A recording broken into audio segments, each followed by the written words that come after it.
The 2025 World Championship has just begun, and it opened with a banger series with the world champions T1 up against IG, one of China's most famous teams. And in Game 1, it was a banger. The bot lane were fist-fighting early, and there was even a solo kill in the top lane. But then, Game 2 started, and Riot's worst fears were realized. Despite their best efforts, Laneswaps were back, just in time for Worlds, but this time, they're different.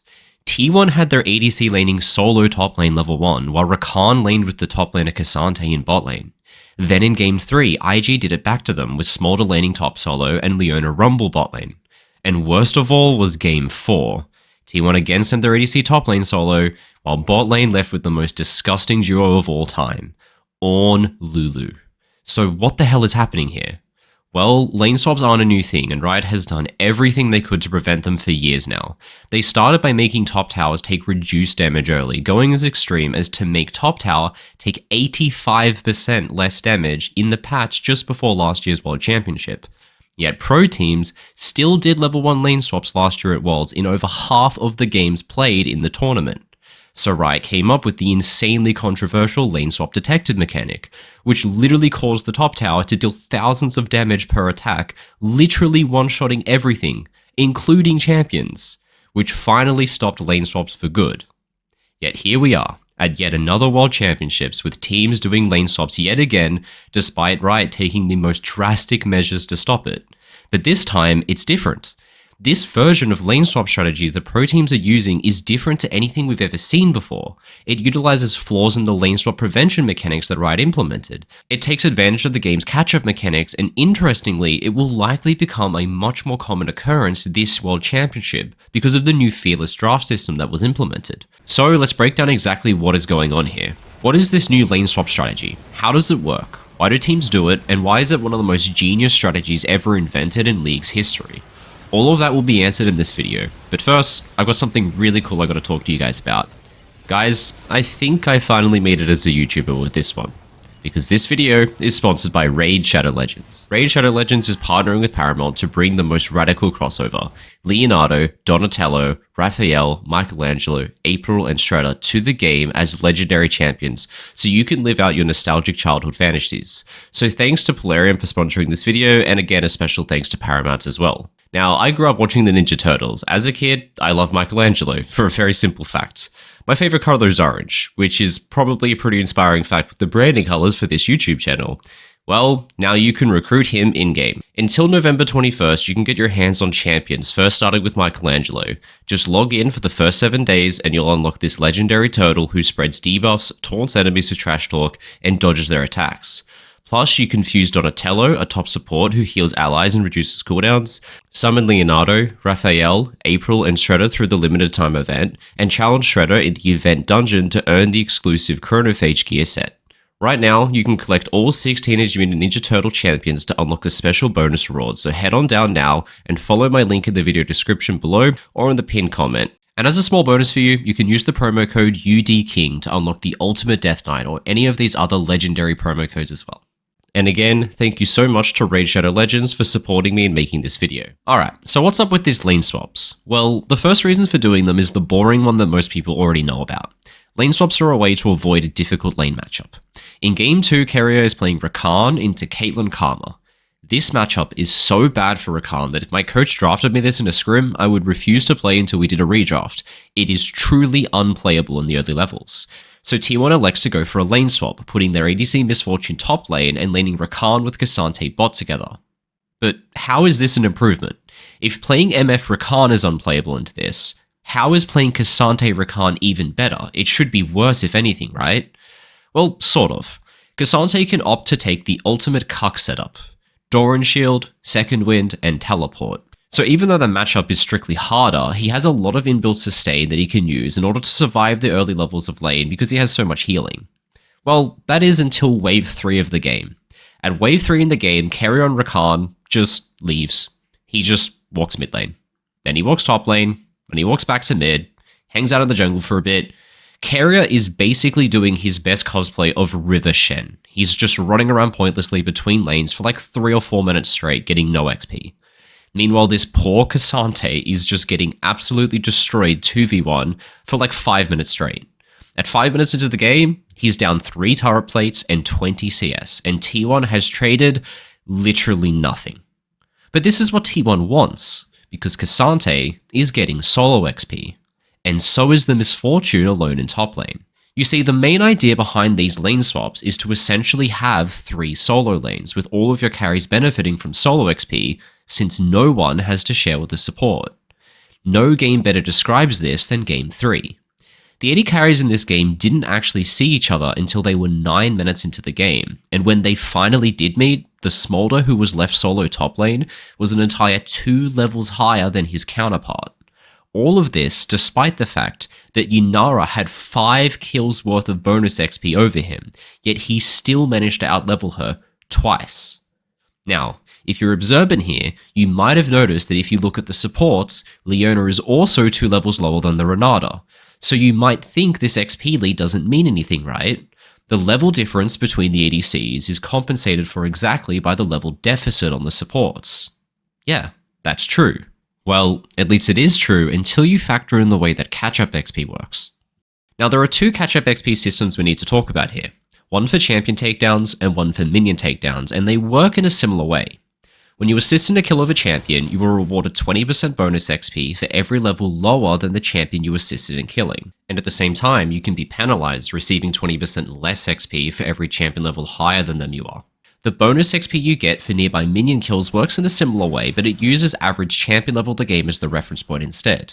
We'll come back to that in just a moment though. This one gets a little bit more complex. At this moment, where the bot lanes finally meet in top lane, here is a list of Leona's level compared to all of her opponents on the enemy team. If she was to get a takedown onto Galio, 80% bonus XP. A kill onto Zilveni, 60%, and a kill onto either of the bot lane members would give her 40% bonus XP, which allows her to very quickly catch back up in levels. And she did catch back up in terms of level compared to the enemy support. But she didn't get a single kill or assist during this time at all, meaning in this case, it wasn't the champion takedown XP, it was the minion catch-up XP. The minion catch-up XP is far more generous. It uses the level of minions as a reference point, but the level of minions is tied to the average champion level of your team, so essentially it compares your XP to the average level champion on the enemy team. For the first level below the enemy team's average you get 20% bonus XP from minion kills. If you are 2 levels below, this jumps to a staggering 80% increase in XP. For 3 levels below, it's 120%, and then it continues to climb in intervals of 40%. At this moment, where the bot lanes finally made in top lane, the average level champion on blue team is level 6.8, meaning blue team's minions are now going to hit level 7. Meiko and Leona is level 4. Meaning because of her level deficit, Leona is gaining an enormous 120% bonus XP from minions that die near her. She's getting over double the amount of XP when compared to the other team's support Renata, who is only receiving the base amount because she's the same level as the average. Because of this, Leona entirely catches up in XP, closing the gap between the 2 supports in just a few minutes, all through the catch-up XP of these minions dying near her. Not to mention the fact that Leona being underleveled is denying the enemy team's support from getting this catch-up XP bonus, as being underleveled is bringing down the average level of her team dramatically, and so the minions aren't leveling up in comparison. Now, I don't want to bore you to death or set your brain on fire by throwing more numbers at you, but there is just one more component to this catch-up mechanic we need to quickly talk about. This decides entirely when the supports stay in river to dodge getting XP, and when they go to lanes in order to cash in on the bonus. This bonus XP you get from minions as a result of being underleveled compared to the game average only activates when the average level champion in the game reaches level 6. Now let's think back to something I said just a few seconds ago. At this moment where the bot lanes finally made in top lane, the average level champion on blue team is level 6.8. So the reason the Leona started laning again is because the average enemy champion level has finally passed that level 6 threshold, activating the XP mechanic off of minions.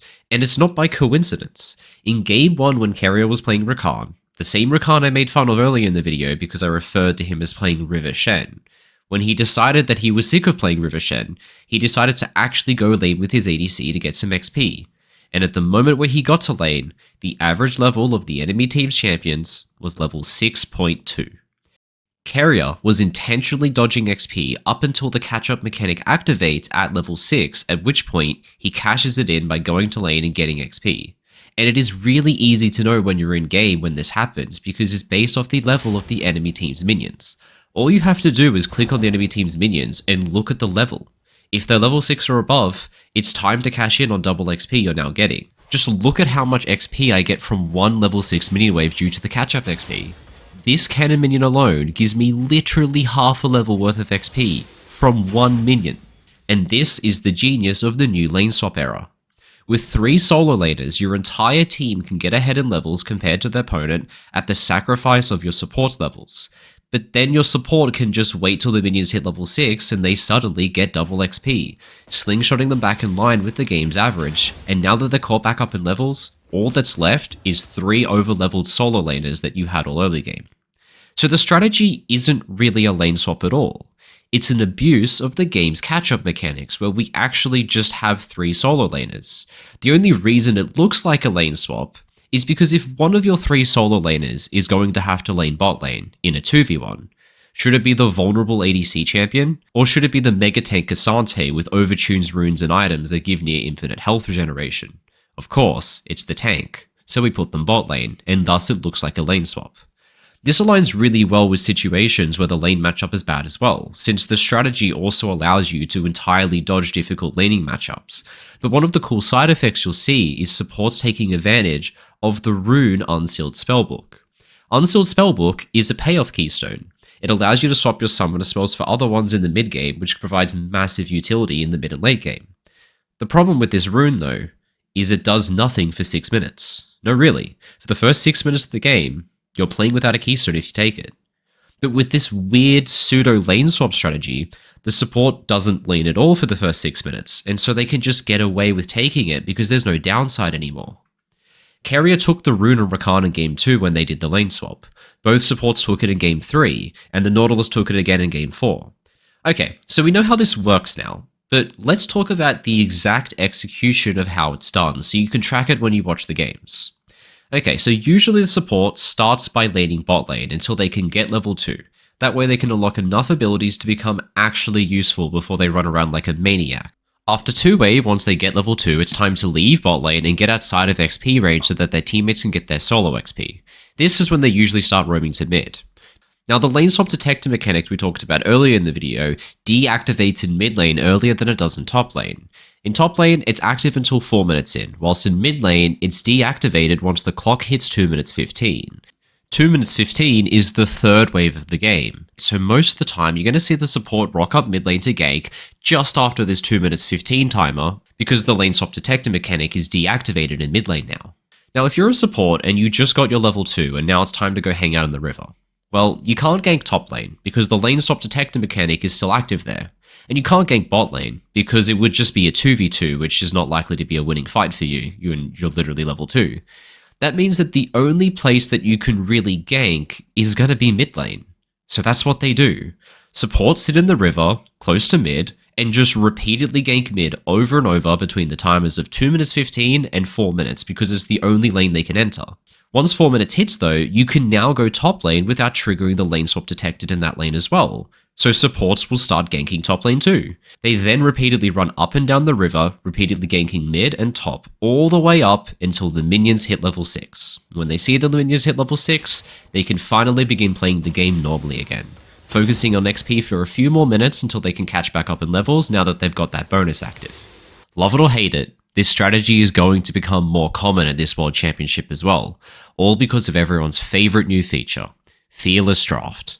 Fearless Draft is essentially a rule set used in multi-game series where any champion that has been played in previous games of the series cannot be picked in future matches. It's an awesome rule set that massively diversifies the roster of champions we will see because we can't get repeats. But it can also create situations where lane matchups are impossible to navigate. Just look at Game 4's draft. IG blind picks Nautilus on 3 and then bans 4 supports on top of it. And on top of that, there are another 6 supports that cannot be picked because they've already been played in the series. So including the Nautilus pick, there are now 11 support champions that cannot be played, and we have to find a counter pick to Nautilus. Okay, so what are the Nautilus counters? Leona, banned. Alistar, banned. Braum, banned. Renata, banned. Bard, banned. Jesus Christ, there's nothing left. The only champion I could think that is playable here would be Taric, but that champion just kind of sucks. So T1 pick Lulu instead. If you've ever played Lulu into a Hawk support, you'll know that the matchup sucks. It's not a problem though, because guess what? T1 sends their AD carry top lane level 1. Lulu lanes bot for 2 waves until level 2, and then she runs around the map like a psychopath for the next 5 minutes, completely avoiding the impossible to play matchup she just had to pick herself into. So like it or not, as we go deeper into this World Championship and we get more 5-game sets coming up on finals, we're going to see a whole lot more of these crazy level 2 supports running around the map like idiots, taking advantage of this incredible new strategies that pro teams have just cooked up.